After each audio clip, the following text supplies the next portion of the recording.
to the farmer's market. I went to 2 different farmer's markets. Left disappointed. So if you guys have any dragon fruit with the white flash, I would really appreciate it. Please bring it up to stage right now.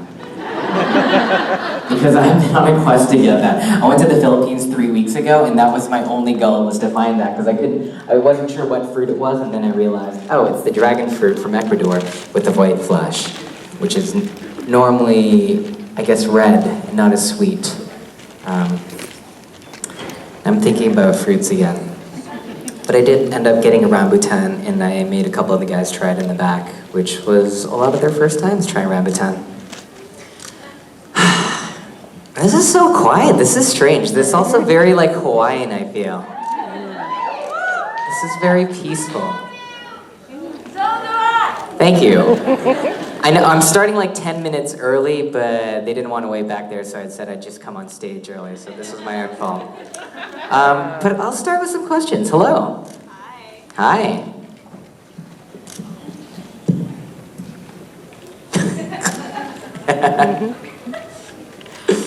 My question is, what are some of the words that you've picked up that are Hawaiian throughout your tour here, your bus tour?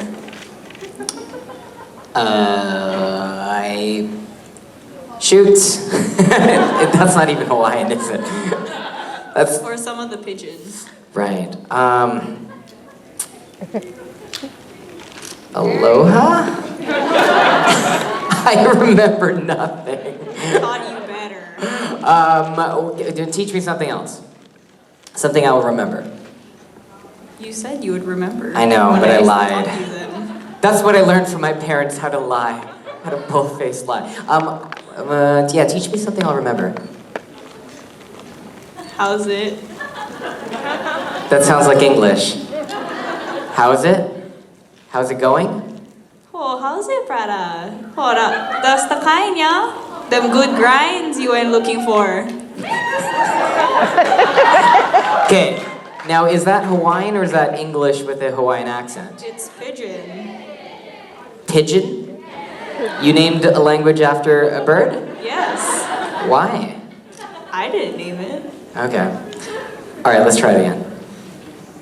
Oh, you went looking for the good grinds the other day, yeah? Good grains? Grinds. Grinds? Like a grind? Grinds.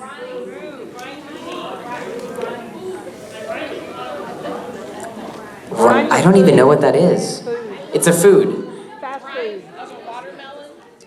Grinds is equal to food. Oh, because you eat the shell of the watermelon here. So the watermelon rind. Okay, let's try it one more time. I'll just pretend I know what that means. You went looking for the good grinds the other day, yeah? You were looking for the good grinds the other day, yeah? Now, I'm really bad with accents. How was that? No, I think I just said it really fast. Okay, one more time. You went looking for the good grinds the other day, yeah? You went looking for the good grinds the other day, huh? Am I doing anything? Okay, well, okay, give me something else that's more pigeon. Oh. Double pigeon. Can you handle it? Can you handle it? No! Now. Oh, yes, I can. Clearly.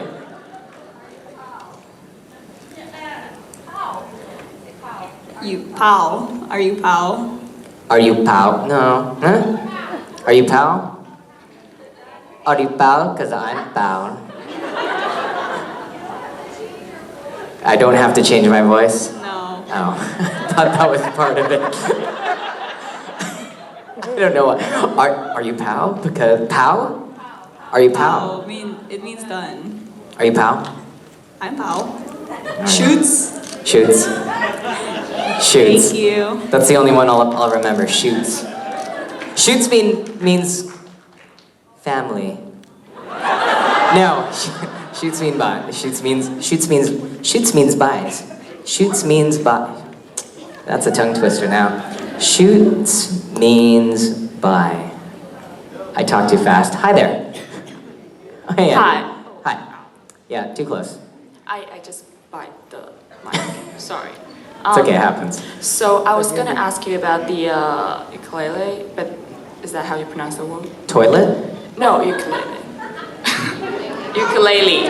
Oh. Thank you. I think my hearing's probably off this morning. Sorry, what about the ukulele? But then you answered it. I was gonna ask if you're gonna play it.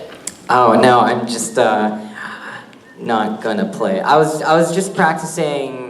It's been a week and a half, so I'm just like, I'm keeping it close so that I'm always practicing it. That's a good idea.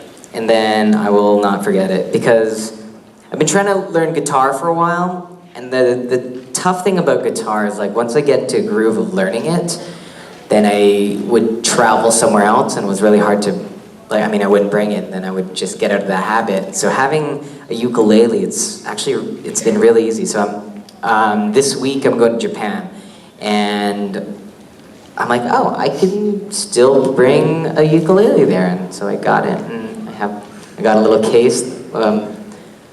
On my bus tour, we got a case, and now it's like I can bring it around, and I can play this around Tokyo at the Poke Center and all that. It's great. Pokemon Center. Right. So that's not my question though, because you answered it at the beginning, and Right. then my backup was how was the meeting with the Craigslist guy? But then you answered that too. I'm on it. Craigslist. But I have a backup for a backup, which is how do you manage to to take so many tours and meet a lot of sea turtles and do many things within such a short stay? You put yourself in a position that you do it. One of the first things that I did when I found out, earlier last week that I was going to Hawaii, because I completely forgot that I was going to Hawaii that week, was book things to do on my days off. And I, cleared schedule and I just filled it. And because if I don't do this, I will always end up staying in my hotel room doing nothing. And I know this of myself because I'm super lazy, and I'll just and our hotel has Netflix on it, so I did not go to Hawaii to watch Netflix, even though I have. That is not the main purpose, so I really try to put myself in a position where I'm like, oh, I already put down a deposit on this, I already made a reservation there, they're expecting me, they've given me instructions, and I don't actually have to think. I just have to show up, and then usually I'll have a great time. So it's just like knowing your habits and then just, thinking around them. And I try to do that as often as possible. Same with Japan. As much as it is like at the top of the list for places I want to go, and I'm going next week, if I didn't completely put myself in positions like, okay, I'm doing that tour that day, I'm doing this tour that day, it's really hard for me to actually get out of my Airbnb. That being said, I try not to be too strict. I just need to schedule one thing a day that'll get me out of the house, and then usually I'll end up wandering, and that's when I can start to run into things and discover all these other things that I never could have planned for. But I need to get out of the house. And that's step one for me, and then after that I'm usually pretty good. So does Pokemon Go help? It did until that's all I did, because I have a very addictive personality, and I have a really hard time being casual with games. Like for me, if I start a game, it's a fully committed relationship, and I'm in it until. I just want it to be the very best that there ever was, and to do that, you have to play an insane amount of hours. I had a special Pokemon chair that I took to the park. I got to level 34, and I remember I hadn't played for a year, and then I jumped back on it for a split second to play with my brother, and I was still higher level than all of his friends playing with him. I'm like, oh, that tells you how much I played in the first month, which was a lot. I would wake up in the middle of the night for it. I would run out of hotel rooms in my boxers to try to catch an elusive Pokemon. So many crazy things. Remember the first night, the first night that I got it, I was filming, it was 2 a.m. in Vancouver, and I saw this poke gym. I'm like, oh, it's empty. It's the middle of the night. I'm low level, but I can take it over. And it wasn't right by the street, so I had to pull up into the alleyway. And so I was in this dark alleyway, playing Pokemon Go in my car, and then this cop pulls up next to me. And he gets me to roll down my window. He's like, hey, what you doing here? Thinking that I was like doing some sort of drug deal or something. And I'm just trying to explain to him this Pokemon Go game.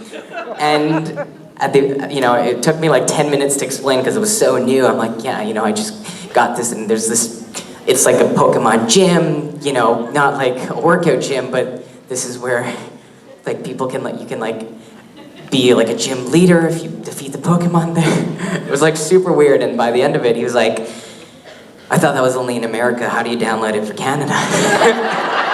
So I spent like the next 20 minutes trying to explain to him, like helping him download it to his phone. So like a lot of really cool moments happened because of it, because it got me out of the house. So I really loved that game for that. And I recently heard about the Harry Potter version. And I'm trying so hard not to start it. You should. I don't know. I mean, I said that about Pokemon Go, and I got 2 days, and then I broke. So we'll see. This might end well. Yeah. Just one more thing before I go sit down. Would you just maybe reconsider your decision on not playing any song today? Okay. Maybe by the end of the panel. I'll start thinking about which song only has 3 chords that I can play. Okay, thank you. Oh yeah, Riptide. Oh, that was on the 100 easy songs list, but I didn't click on that. Hi there. Hi, my name is Becca. Hi, Becca. Next week I'm turning 17. Happy birthday next week. Early you. birthday. And I was wondering if you could go back in time and tell your 16, almost 17 self any word of advice or any to me, what would it be? My 16, 17-year-old self. I would tell, actually, for me, I would tell my 16, 17-year-old self to not abuse my knees so much, because even though it feels great right now, in 10 years' time, you won't be able to walk down mountains. You're gonna hate that. I was really heavily training martial arts then, and I remember doing all these crazy tricks and things on concrete. And I remember there was like a 30-year-old dude who was telling me, he's like, every time I watch you do that, like I just think kneecaps. And I was like, oh, this is easy. I can do this in my sleep. And now kneecaps. I went and hiked Yosemite's with my ukulele because I was practicing my island strumming. And walking down, I was just like hobbling because it was hurting so much. I did the Tough Mudder, and all the obstacles I had no issues with, but it's just the long distance running, and then Jared and Jensen had to carry me because my knees were hurting so much. So I would tell myself not to abuse my body as much as I did, and to stretch a little bit more. For you, though, maybe not the same things. I dislocated my knee walking across flat ground, so I relate to that. Kneecaps. Yep. Oh yeah, kneecaps. Kneecaps. I don't know. Okay. General good advice is to live life for yourself. If you're living life for someone else, that's the wrong way to do it. They have their own lives to live, so you focus on yours. You can let them focus on their own, and find the things that makes you happy. Right? Again, don't try to make anyone else happy, because it just doesn't work. So follow things that you like, and more often than not, that will lead you to the things you love. And that's a good way to live. That's good advice. Thank you. Hey. Hi. So my friend and I went snorkeling this morning, and we were filming ourselves underwater and stuff, and we were kind of going through our videos earlier, and noticed that we had some pretty funny looking pictures of ourselves in our snorkel gear. So I was wondering if you managed to get any of yourself while you went snorkeling yesterday, and if you would be willing to share it online, and if so, if there's a hashtag we can use so everyone who goes snorkeling can I posted a picture this morning because I got my pictures in, and I posted a couple of the turtle ones on Instagram. I think one of the moments is like the moment I realized the turtle and I'm trying to backpedal and really failing at it. Yeah, no, the snorkels definitely give, they're funny pictures. But I am going scuba diving and I'll look way cooler in that, right? I think, I don't know. I guess it doesn't matter, it's just really nice. Do you have an idea for a hashtag we can use for lesbian family? For Posting maybe our own snorkel gear pictures? I mean, I don't know. I feel, is the SPN family snorkeling different unless we're all peeing on turtles or something? I feel like SPN snorkeling? Usually that's a good way to do it. You just throw SPN in front of literally any hashtag and it becomes our own, right? Unless SPN stands for something else. No, let's avoid that one. That one probably exists already, that's why. Hi. Hello. Where would you like to travel to that you haven't gotten the chance to yet? Japan. Oh, I'm going on Tuesday. Can't wait. That you don't have plans for yet? That I don't have plans for. So many places. Iceland, like Norway, Antarctica, South America, anywhere. Like Brazil, Peru, Argentina, Chile. And then while I'm doing that, then I'll take the boat to Antarctica. South Africa I was gonna go this Christmas. Bali, I'm thinking about going. Like Egypt. I mean, there's so many places. Like I have a list that I wrote down, and it gets longer and longer every time I go somewhere and I learn about something else. I still need to do like Vietnam, Cambodia, Laos. The India. Not been to India yet. The list of places only grows longer. The world is so big, and there's so many different types of people and cultures and foods and just perspectives on life. I'm trying to go back to Nicaragua in February with Random Acts. There's so many places. Honestly, I don't. Japan is definitely there. Korea. But Japan is definitely at the top of my list, and I already know I'm going to want to go back. I only have a week there, and then I have to go back to life, I guess. So many things. Do you have a place? Hawaii? Tokyo, actually. That's exactly where I'm going. It is the place where I'm going to go on an anime manga tour, first thing. What else do you do? Yeah, I know, and the first restaurant that I have a reservation at is called Ninja. And apparently the waiters and waitresses are all dressed as ninjas. And they like pop out at you and stuff. And it's also like really good food. I think I'm gonna go to Tokyo Disney, just Of course. because it's like half the price and even less than the one in LA. What else? Pokemon Center was the landmark I was looking at in Tokyo. Of course, Pokemon Center. Skytree. A lot of people from Japan here, they've been telling me to go to Skytree. I'm definitely gonna check that out. I gotta go to the owl cafes, and the porcupine cafes, and the cat cafes, and the bunny cafes, and the fox cafes. They have a lot of cafes there. They have a lot of themed things in Japan. I gotta eat, I think a lot of it's just food related. Like all the different ramen shops and yeah, I can't wait. Wandering. And yeah, if I remember to, I'll take photos too, but it's gonna be hard. There was at one point a Mario Kart Tokyo tour where you get to ride go-karts in a Mario Kart costume and drive around the streets of Tokyo. Really? I heard that got banned. But if it's not. You need an international driver's license. Oh. Is Canadian international? No. No, it's a very specific one. All right. So not that. Sorry? Really? Yeah, good for a year. Can I do that in one day? Really? Oh, that's not bad. It's almost as good a. I was gonna say, I'm like, if this was China, I could just buy a fake one. Because I got a fake motorcycles license from China when I was there. It cost me $10. It was great. Okay, actually, yeah. So maybe I'll do that. But the list goes on and on and on and on. It's Japan. I gotta go to an arcade and try not to spend half a day there. 'Cause apparently, like... Not half a day, a whole day. A whole day. Oh, yeah, probably. I don't know if I'm gonna be able to, but I really want to do a tour of Studio Ghibli. Because... Have you ever seen Jiro Dreams of Sushi?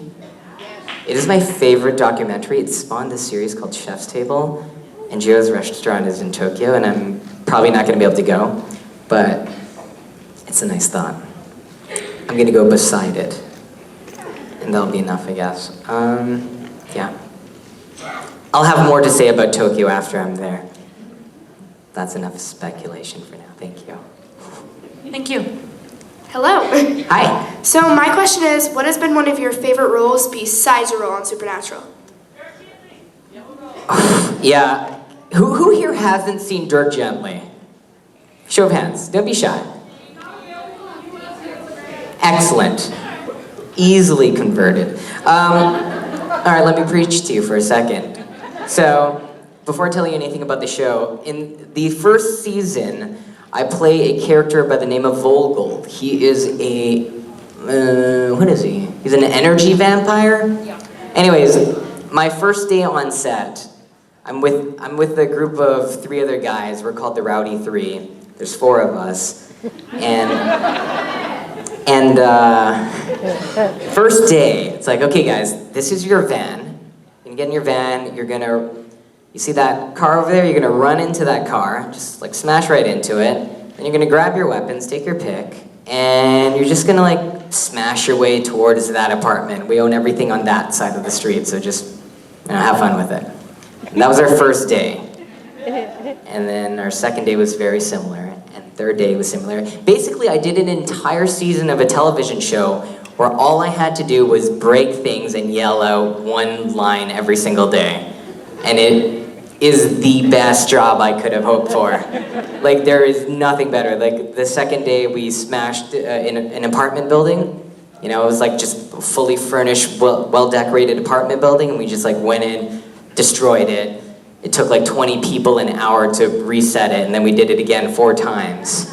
And it was just so fun. And then we like smashed a pile of mannequins, and then, you know, I guess we get to beat up people sometimes. We smashed a cop car. Basically, we just go around yelling incoherent things and smashing things. So that's my character on this show. It almost has nothing to do with the plot. But we're still like a very main, pivotal role that runs throughout the season. So the show is essentially the closest thing to Super Hulock in one show. It is so weird. It is the strangest show that you're gonna find on TV. I don't think any other network will let a show like this be on. So it's kind of a detective show, so it is a detective show. It's called Dirk Gently's Holistic Detective Agency. It follows the character Dirk Gently, and he's trying to solve a case, so every season's a new case, except he doesn't use evidence or clues. He just goes around assuming that anything and everyone that he bumps into is part of the case and is connected somehow. And because he keeps bumping into crazy characters and insane things happen, he just seems really stupid. But later on we find out that that's his power. He just doesn't know how it works. And so essentially that's the show. And the fun of it is to see how all these crazy things come together. And who has seen the show? Is it worth checking out? Okay, good, because we're all really proud of it. And I want to smash more things for season 3. But yeah, it is a very, very fun show to be a part of. And there's so many people, and it's shot in Vancouver with some of the crew from Supernatural, with a lot of the cast from Supernatural. So really, it already feels like home so quickly. So Dirk Gently, Vogel, Jacob Vogel. Thank you. You're welcome. And you're in America, so you can watch it on Hulu or BBC America. If you're not in America, it's on Netflix. Hi. Hi. So first of all, I love you as Kevin, and I'm really excited for you to come back later on this season. My question was, what would you say your similarities and differences are with your character? Well, I really enjoy breaking things and yelling incoherent sentences. With Kevin, though, I feel like every time you play any character, any actor playing any character, we kind of have to bring a piece of ourselves to that character. And so one of the things that I love about Kevin so much is how many different phases of life that he's been through, how many different versions of Kevin has come up through this, just in the course of 5 seasons. It's really cool. So let's see, when he was a student, I definitely had that phase of life. But he was definitely, that was probably the furthest from Kevin that I've ever been, because I've never been that amazing student. Everyone thought I was the AP student. Everyone thought I was an international baccalaureate program. Everyone thought I had straight A's. Everyone thought I was gonna go to Harvard.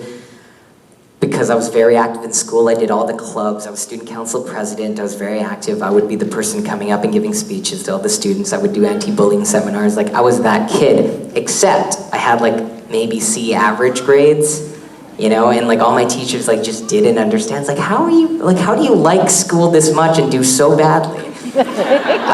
And it's just because I didn't like to study. These subjects are boring. I like people. I like to be involved. I like to do things, but just memorizing things just to regurgitate it on a piece of paper didn't make any sense to me. And so I fought against it. So that part of Kevin, I did not understand. And school, I didn't even understand what a program was. I went to college for 4 years before I understood that I only had 1.5 years in marketing management. I thought they just gave you a degree at the end of 4 years. So wrong. Then I didn't finish because it was too much to think about. It was too much math. I definitely did not major in math. So that part from Kevin was probably the farthest thing, but I did have the tiger mom and the tiger dad who tried to push me, but I was very rebellious in that sense. But in the same sense, I definitely like to study, just in my own way. I like to learn. I believe in education. In fact, if I were to define my life's purpose is to learn things, it's to grow, to explore, right? I just don't think that school is the only place that can happen in. And for me, it definitely isn't. And so, thank you. And so, for Kevin, his strength is his ability to learn. And so, of course, he built those habits, he honed that in school, and now that he's out when he got out into the world, the supernatural world, he just applied that same skill set because he knows how to study, he knows how to do it, but he also knows how to apply it to the hunting, which is, I guess that's how I see my life. When I want to pick up the ukulele, I'm okay, I want to learn the ukulele. How do I learn the ukulele? Okay, first I got to get a ukulele, so I went and got a ukulele. Then I started using Google. Then I looked at some tabs, oh, these are the chords. Oh, I got to figure out how to play the chords. Okay, now I can play the chords. Oh, now it sounds weird with the tempo. Now I got to figure out how to do the strumming. I'm okay, and then I look up YouTube, that's how you do the strumming. Now I got to practice the strumming. Okay, now I'll do an 8-hour hike at Yosemite's and practice the strumming. Then I got the strumming, and then you're just okay, this is how you learn it, this is how you practice it, this is how you get to that place, right? And it's just 1, 2, 3, 4. And so in that sense, I think I I take after Kevin a lot with that, and like obsessing over something. When I'm playing a game, it's that same mentality. I feel like I am saving the world. Sometimes in the game, I am saving the world. So I have to stay up all night until I save the world. So when I was shooting The Crazy Kevin, it was actually really easy because I was moonlighting on my own short film. And I would do like a day on Supernatural, and then at night I would do night shoots with my own project. And for the entire week, I almost didn't sleep. Like I think I had 2-hour naps. And I was like really feeling it. So I guess it came across. Thank you. Yeah, you're welcome. And those are the funnest days though, like when you don't want to sleep. I mean, if you really enjoy sleep, you might not empathize that. But like sometimes like I'll get into this zone where there's something that I want to do so badly, and I'm just like, okay, you know, I have to sleep for health. But as soon as that's over with, I'm gonna get up and I'm gonna get back to it. Or I'm gonna stay up way later than I should until my body just gives out. And then I'll sleep until I have to, and then I'm gonna get back to it. And I guess it's a habit that I've learned and built over time. I think it's because I started independent filmmaking with 48-hour film festivals, which is make a short film in 2 full days. And almost always you would end up not sleeping for like 3 of them if you're one of the key creatives. And I did, I think 3 of those in a row, and it just became my favorite way of doing things. It's probably not healthy, not recommended. Hi there. Hello from the left side. I thought I'd shock you. Oh my, that was awesome. Thank you. How are you? Oh my good, I'm good. Good. Thank you. That was I love that. Several conversations. Like I taught you some Hawaiian words, and I'm pretty disappointed. Oh yeah. Can you teach me one that I'll remember? Okay. Mahalo nui loa. Can you remember that one? Mahalo. You know mahalo. Mahalo Lui Loa. Yes. What does that mean again? Thank you very much. Oh, Mahalo Lui Loa. Nui. Nui. Yes. Mahalo Nui Loa. Yes. Okay. Mahalo Nui Loa for that wonderful song intro. Thank you. Well, I do actually have a question. Have you ever gone skydiving? Yes, I have. Oh, where? I went skydiving in Santa Barbara, and I'm considering doing that tomorrow again. You should do it. But you know what? I got to say that I was kind of like disappointed with skydiving. Let me explain. Alright. The scariest thing about skydiving for me was signing the waiver forms. Because you're reading these forms and it's like, even if we are grossly negligent, you know, that causes your death, like, we are not liable. I'm like, why do you have to put grossly beside negligent? Like, you're trying. Like, that means if you're trying to kill me, it's fine. And so that was the only, and of course, they're not gonna let you go unless you sign your life away there. Yeah. And then it was the anticipation of it, which was great. Like the plane ride up when you're like feeling, you know, it's this tiny plane and it's really bumpy. And then you get the butterflies, like, oh, this is gonna be it. And I went 13,000 feet in the air. I didn't go for the 18,000 feet. Maybe I should have, but you need oxygen for that one. Oh. And then like, the moment the door opens and you're like leaning over and you're like, okay, this is it. That's the scariest part. And as soon as you jump, and they're like, oh, thrill's over, right? You don't get butterflies after that. You hit critical velocity, so the wind's in your face, and it's just a lot of wind in your face for like a minute. And maybe it's because my tandem jumper didn't do any like flips or anything. He was just like, he was super excited though. I think he was trying to get me excited, but I was already over it by that point. There was a video, and he's just like, yeah, man, shaka! And he was actually doing all that stuff, and I'm like, okay. I'm like, I'm glad you're enjoying yourself. But, it's just like 60 seconds of that, and then the chute opens, and then, it's a very pretty view. It was like 270 degrees ocean. Yeah. And, and then we had like a nice conversation on the way down. Okay. I thought it was going to be more thrilling. Well, scuba diving's really fun. I'm looking forward to scuba diving. Don't pee in the suit, though. They'll charge you for that. Do they actually? Yeah, they do. How would they know? They can smell it. Wait, they're gonna smell it just to charge me extra? You can smell it when you get out of the water. If I drink a lot of water, they won't know. Just pee out of the suit, man. That's all you have to do. Or like go beforehand. It's a 4-hour trip. I feel like they know that extra tax is gonna be there. Like, I mean, I haven't even gone yet, but I already feel like I know that I'm gonna pee in my suit. It's 4 hours in a wetsuit. All right. I mean, I guess we'll find out. You'll find out the hard way. Yeah. But if I do go skydiving, is there something special about Hawaii? I mean, actually... Is there something special about Hawaii? Yeah, there is. Is that a question? I mean, about skydiving in Hawaii, I'm like, yeah, you know what? Like, even the flight in, like, looking out the windows, it was...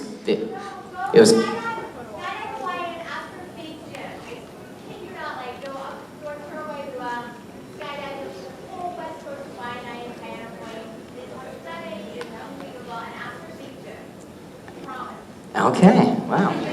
There it is. Okay, I'm gonna ask for a big gym. All right, I'll see if they have openings tomorrow. Okay, I forgot that sentence already. Mau nui gunai. Mahalo nui loa. Oh my, I was pretty close actually. No, I wasn't. No. Mahalo nui loa. Yes. Mahalo nui Mahalo. Aloha. Aloha. That I got that one down. Hi there. Hi, how are you? Good. How are you? Good. I was wondering, on Friday during Gil's panel, he started to talk about the time where he accidentally popped your Big Hero 6 costume. during That was karaoke. no accident. I was wondering if you could finish that story. Well, where did he leave it? He just said that he popped it. Well, that's not much of a story. Okay, well, you know what? I think Richard and Rob had the best perspective on that one. For me, I had no idea what was happening because I was in a Big Hero suit or Big Hero 6 suit. I was in a Baymax outfit, and I was just like, you know, it was a song. I can't remember what song, but I was just dancing to the song, and then it just all of a sudden, I mean, you know, everyone was like cheering and laughing, and then I started like deflating, and I thought like, oh, geez. And I was just like kind of going with it, and like before I knew it, I was like kind of like on the ground, like, oh my God, I'm like, oh, my fan popped out. And then, you know, and then I couldn't plug it back in, so then I just like kind of like came out of the suit, and that was it. And so like from my perspective, it was pretty normal. It's just like a malfunction. And then I saw Rich and Rob like just laughing their heads off, and then they told me the story after. I had no idea, so apparently just Gil had a couple of drinks and he got a little frisky. That's all I got. I mean, yeah. For me, it's like, I mean, that was, yeah, I'm glad people had fun. For Rob and Rich, that's like their favorite con moment ever. So you're gonna have to ask them at some point. Gil, I don't even know if Gil really remembers that. Gil, when he's a little tipsy, is like all of our favorites, though. He's like a completely different person. It's so funny. Thank you. Gil. Hi. Hi. So I love Dirk Gently. Thank you. It's a really good show. It's on BBC America. It airs Saturdays. It's wonderful. Watch it. I was It's on wondering. Hulu. Sorry. Netflix if you're worldwide. Okay. I was wondering if Starring Elijah Wood, Samuel Barnett. Okay, so yeah. You're good. If Vogel and Kevin met, how would that go? Oh man, they're really different. Well, actually no. They would both start yelling at each other. Yeah. So Vogel, yeah, I play this incredibly manic, happy character who's always yelling and sucking energies. So Kevin would probably start freaking out, and then Vogel will freak out, and maybe he sucks some of his energy because he's scared.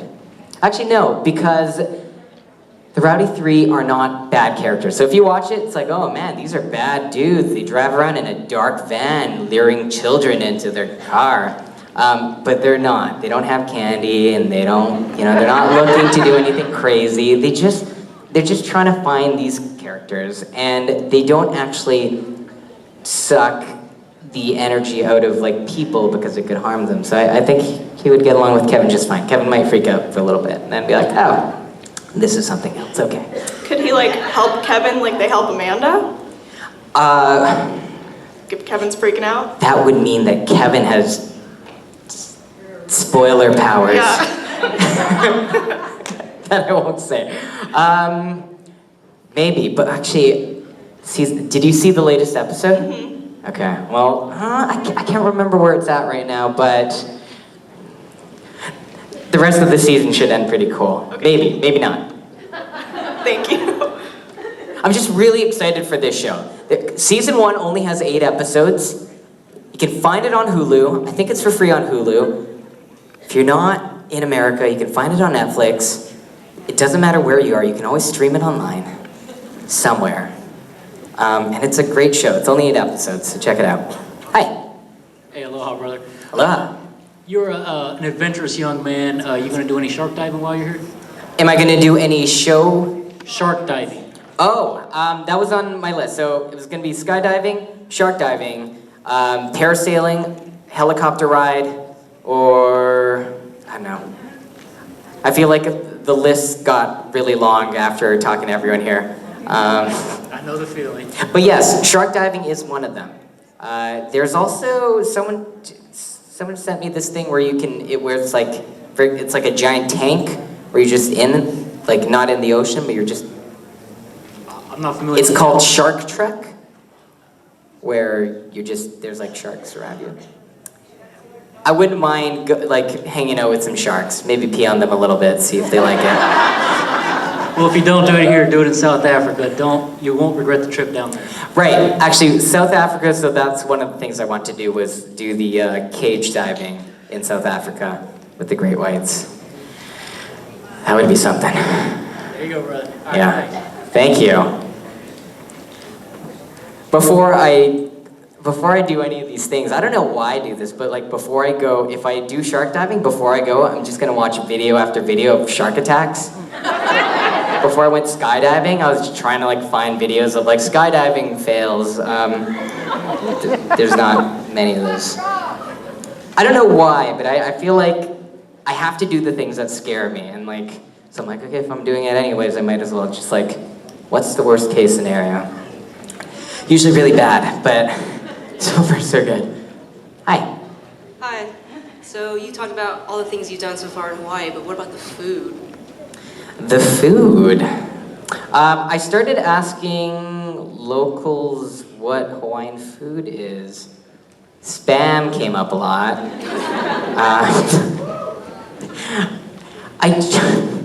Spam, pineapples, macadamia nuts, coconuts, mangoes, not dragon fruit with white flash. Oh, dragon fruit's not in season. Oh, is that why? Possibly? So normally they're all over Craigslist. I don't know about that. Okay, yeah, it's been a lot of Japanese food. We're just in Waikiki. I don't know if this is the best representation of Hawaiian culture. That big strip of a street just kind of looks like LA with the same shops and stuff. Yeah, I don't think I've had real Hawaiian food. Yeah. We had the luau yesterday. You guys had the luau. We got to watch you eat. What?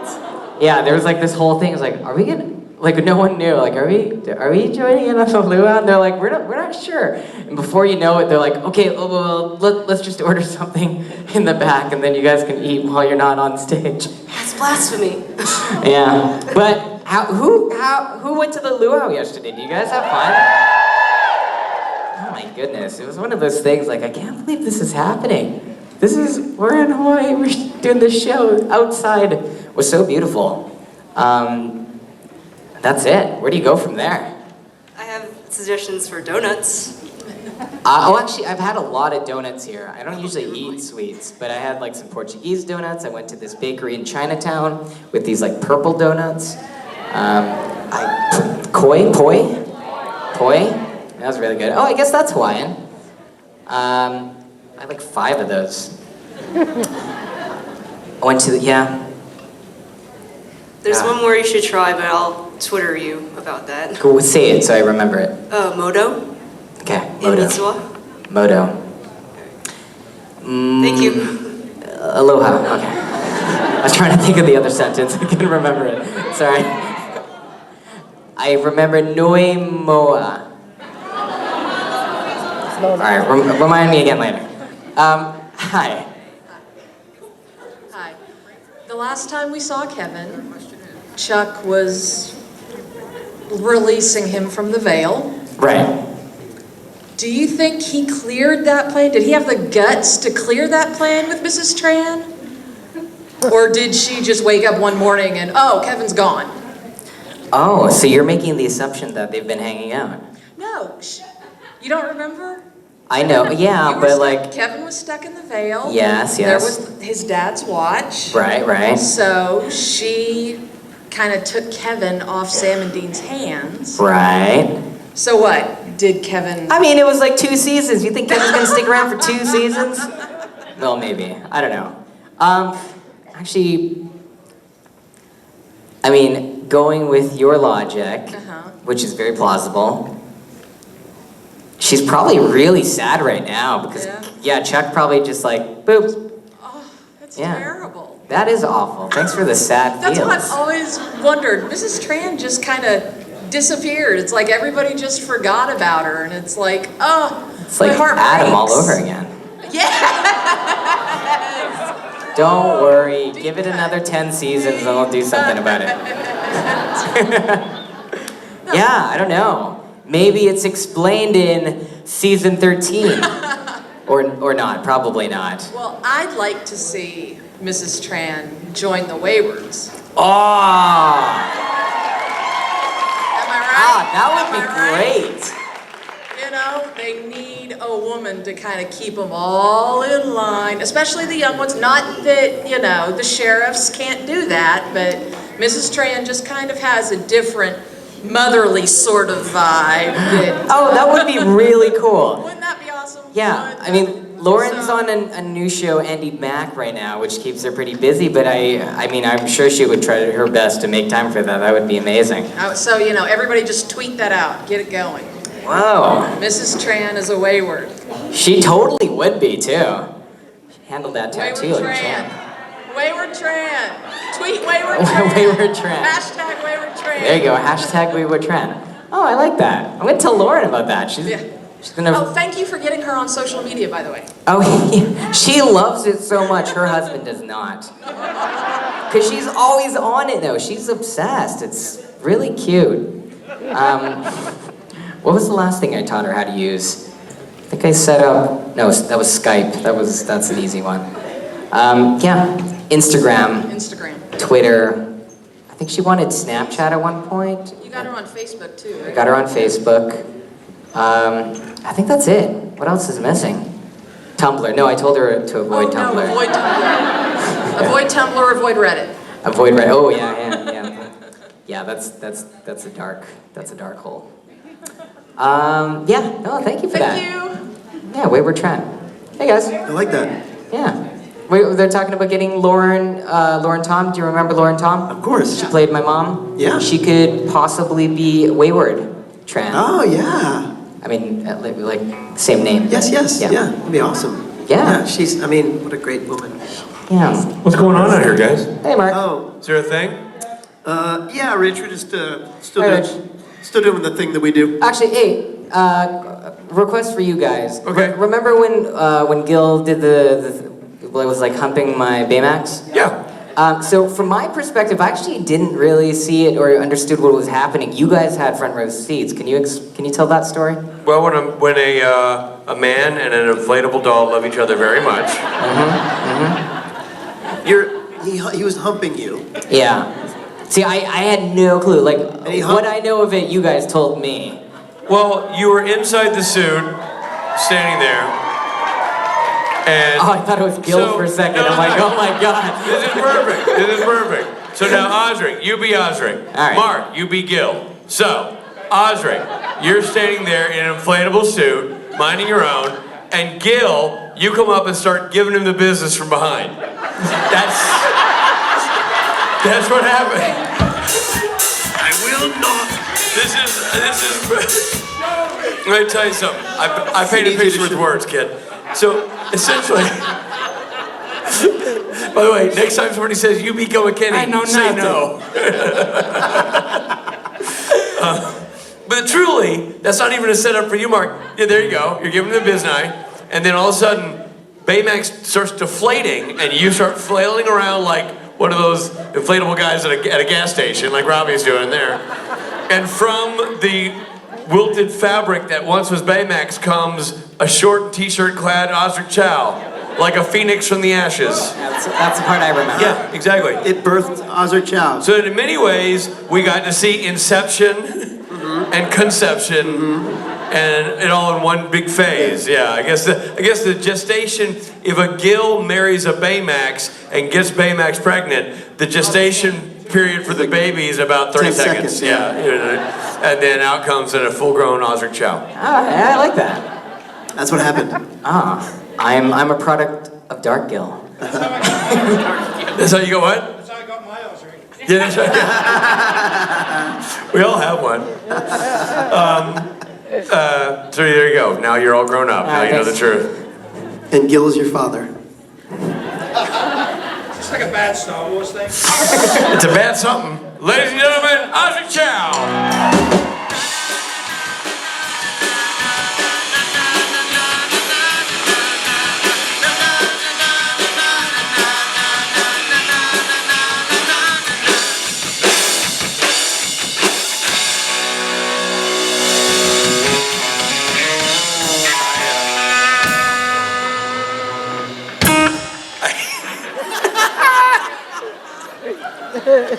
It's getting weaker and weaker. It gets weaker and weaker as the weekend goes along. I like that. That was such a great shepherd moment to have Mark come out here, and, everybody excited. And we're like, okay, so he did not hear the setup clearly. We're like, be Gil, right? So, right. Like, that wasn't even. I said that was such a great. I said that was so funny having you out here and not know the Gil story we're ramping into. I know that was magic. That was fantastic. You're hard to surprise, my man, and we surprised you with that one. I wasn't sure that actually surprised me. Well, that's another problem. but actually, that makes it Gil's problem. Yeah, it really does. Come on, yo. All right, well, so next to the stage. I was thinking when we said that means Gil is Osric's father. Yeah. Like him having to tell Osric that. Can you do that? No. Wait, so I'm Gil, and I've got to sit down with Osric? Never mind. No, I got to sit down with Osric? It's over. He'd say, Isn't that the first rule of improv that Richard just gets to say no? Yeah, Richard doesn't do improv. I'm trying to think of I think Gil would probably demand a You do a fun Gil. I was just going to do I'm your father, y'all. I'm your father. The way that Gil would say it. That's what I was going for. I'm your dad, y'all. Richard Spink Jr., everybody. All right, so we have to, the next on the stage it's a big surprise. So, don't tell anybody. It's a surprise for you guys, too.